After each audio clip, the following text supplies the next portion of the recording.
السلام عليكم ورحمة الله وبركاته. تحية طيبة متتبعي الكرام داخل الوطن وخارج الوطن، يوم مبارك سعيد للجميع. كنتمنى يلقاكم هذا الفيديو بحسن الأحوال. متتبعي الكرام، مازال سبحان الله العظيم شي ناس ما بغاوش يستوعبوا الكلام. سبحان الله، مازال باقيين غاديين. ودخلنا عليك بالله يا اللي كيهضر على السبيطارات وكيهضر على الأطباء، والحمد لله جيتي ولقيتي السبيطارات ما فيهمش الأطباء، ودابا درتي المجهود. دخلنا عليك بالله، دابا غير قول لي أين السبيطار اللي لقيتي اللي تصوت الوضعية ديالو، إلا كان غير السبيطار العمومي. واش زعما لا بدا انسان ما يقول شي حاجه اللي ماشي هي هذيك حتى ما نقول لك شي حاجه اخرى؟ نعم نقولوا العام زين، الا كان العام زين، الا كان شي حاجه زوينه الا درتو شي حاجه زوينه كنشكركم عليها وكنعترفوا بالجميل، لكن باش تلعب بالعقول ديال الناس فهذا غير مقبول. هانتوما تصنتوا لهاد السيد اش قال وغادي نرجعوا نتكلموا. بدينا الاسس ديال اصلاح حقيقي في القطاع ديال الصحه وانتم تكلمتوا عليه باش نوضحوا الامور ديال القطاع ديال الصحه جينا لقينا المستشفيات في حاله كارثيه، حتى الا عندك مستشفى ما كاينش الاطباء، ودرنا معركه حقيقيه من اجل انه اليوم كل جهه تكون فيها كليه الطب اللي تتخرج الابناء ديال تلك الجهه. وحتى هاد المغاربه حتى هما راه مصونين. سمحوا لي، باش كيصوتوا الناس 10,000 ريال 4,000 ريال هبطت القضيه. لا انت ولا انا ما غليت والو، انا ما عاطي ما والو. انا نقول لك واحد القضيه، الانتخابات الاولى اللي طلعت فيها نائب برلماني خسرت فيها 1000 ريال. والله ما خسرت مع ذاك 1000 ريال. قلت لهذوك الاخوان اللي تما، قلت لهم انا غنترشح لكم، بغيتيوني نترشح لكم ندور معاكم ملي ننجح. ما نجحتش والله ريال لا شتيو ديال داك 1000 ريال. واحد النهار حنا غاديين في الحمله، الدراري جاو من الجوع، شريت لهم واحد التيبانات ديال 30 ريال ولا 40 ريال ولا شحال بحال هكذا، هذيك 1000 ريال ولا شحال. ملي وليت نائب برلماني كنت كنعطيهم 8000 درهم في الشهر. 8000 درهم فهمتي ولا؟ وعلاش كنعطيهم داك 8000 درهم؟ قلت خلي دابا هاد الفلوس ديال البرلمان كنعطي 8000 درهم و5000 درهم للحزب. سمعتوا متتبعي الكرام؟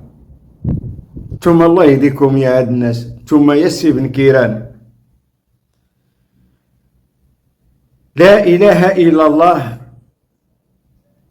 ولا يعني انت راجل كبير وسياسي كبير وكنحترموك وكنحشمو نقولوا لك شي حاجه اخرى، كنحشمو نقول لك شي حاجه اللي تجرحك، لكن دائما كتخرج لنا بشي كلام، ثم الا غادي تقول شي حاجه للمغاربه ما تجمعش المغاربه كاملين.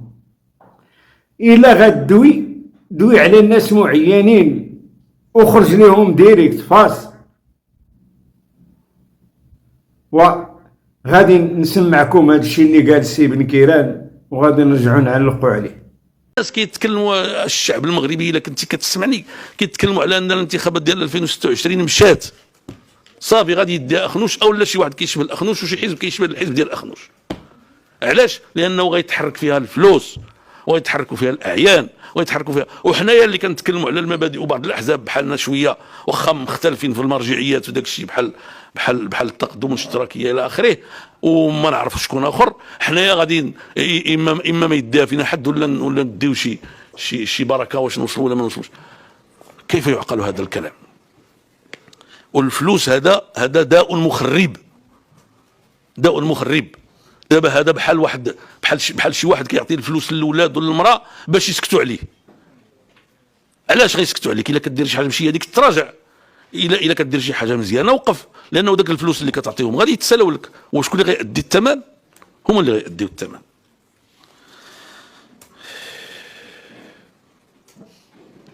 هاد الحكومه الاخوان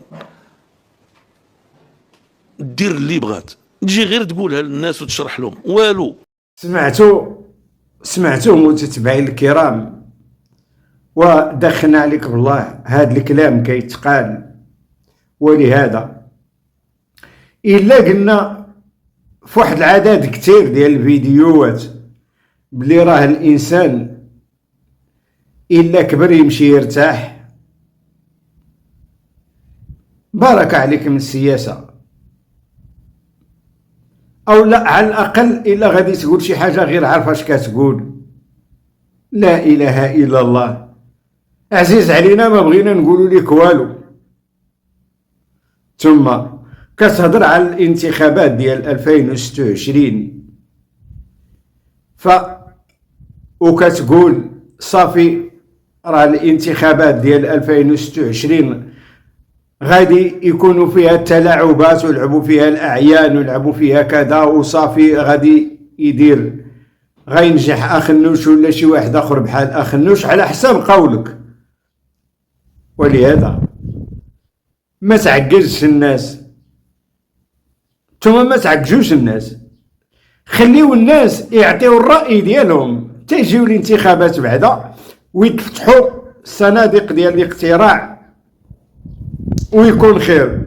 ثم رجاء من الجهة المعنية أي الداخلية، إلا ما الحمد لله هذا العصر ديال التقنيات الحديثة ديال الكاميرات وديال بزاف ديال الحوايج، فرجاء يكونوا الانتخابات مباشرة.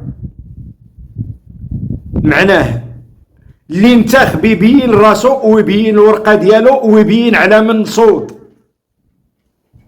باش تكون انتخابات نزيهة. مثلا انا صوتت مثلا على اي واحد كما بغا يكون نبين الورقة ديالي ونبين على من صوت، ماشي نديرو كما العادة القديمة ندخلوا الخلوة ونهز الورقة ديالي ونقول انا صوتت على فلان.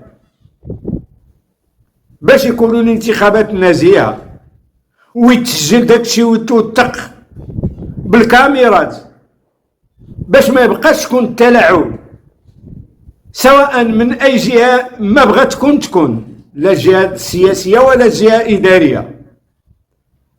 رجاء الحمد لله عندنا الناس تقنيين، عندنا المصورين، عندنا الكاميرات، عندنا بزاف ديال الحوايج باش نتفاداو حنا هاد المشاكل دائما ديال الغش ودائما ديال الفلوس ودائما ديال كلشي. اللي صوت ولاح الورقه ديالو في الصندوق من الصناديق تبان يبان الورقه ديالو يقول لك انا صوتت على الحزب فلاني، ها هي، لان هذا هو المعقول. حيت ما بقيناش كنشوفوا دائما وقت ما جينا الانتخابات ديما كنقولوا لا واه التلاعبات، لا واه الفلوس، لا واه هذا صوت 100 درهم، لا واه 200 درهم. نحيدوا هذا الشك، هذا اللي صوت يخرج يقول لك اسيدي انا صوتت على فلان، ويتحسبوا الناس في هذيك الساعات في البلاصه. ما تجي 8 ديال العشيه ولا 9 ديال العشيه ديال النهار ديال الاقتراع تيعرف شكون اللي نجح وشكون اللي ما نجحش وشكون اللي صوت وشكون اللي ما صوتش. الا بغينا تكون نزاهه ديال بصح. اما الا كان غالب هذه الطرق هذه او الطرق القديمه فلا يجدي من الحق شيئا. باش نكونوا واقعيين.